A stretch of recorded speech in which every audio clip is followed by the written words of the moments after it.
Joining us now, the former State Department official and advisor to President George W. Bush and Donald Trump, Christian Whiton. Christian, it's great to have you on. Your take on what's going on in Iran. Now they're blaming the U.S. when Iran has severe human rights abuses and brutalizes men and women and children, putting them to death. What do you think of what's going on?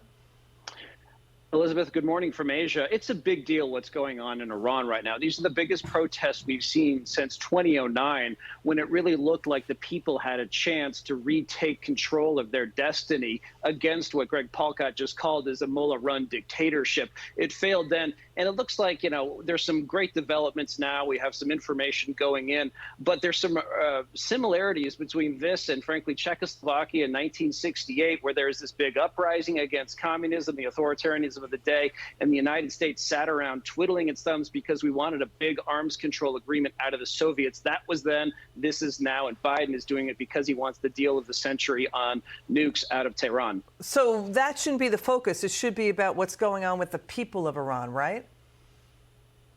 Absolutely. It makes a difference if you talk to dissidents, if you talk to people who are behind the Iron Curtain, having the moral support of the American president. When Ronald Reagan called the evil empire evil and said that history would send it to the ash heap, they heard about that even in the Gulag, and it made a big difference. And they also need information. Elon Musk, to your point, Elon Musk announced he is activating his company's Starlink satellite internet. That's a division of SpaceX in Iran. He's doing that in Iran after they cut off their citizens in an internet blackout because of the protests. So no Instagram or WhatsApp. But the far left here in the U.S. have attacked Elon Musk just for being a moderate.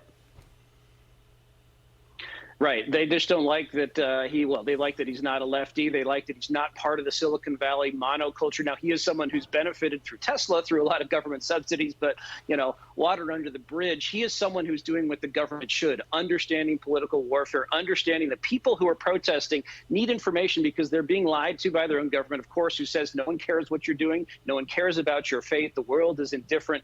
That's not the case. And to be able to coordinate and have that support from the outside can make the difference in it.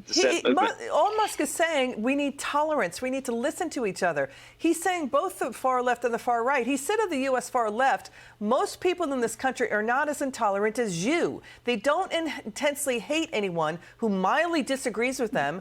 They don't demand ideological fealty as a prerequisite for friendship. And they care about the same things, jobs, safety, and their kids. And they believe in equality and forbearance. But what's interesting about Musk, Christian, he has been giving Starlink service terminals to Ukraine after Russia's invasion there. So you're worried about what Elon Musk is doing. Yeah, exactly.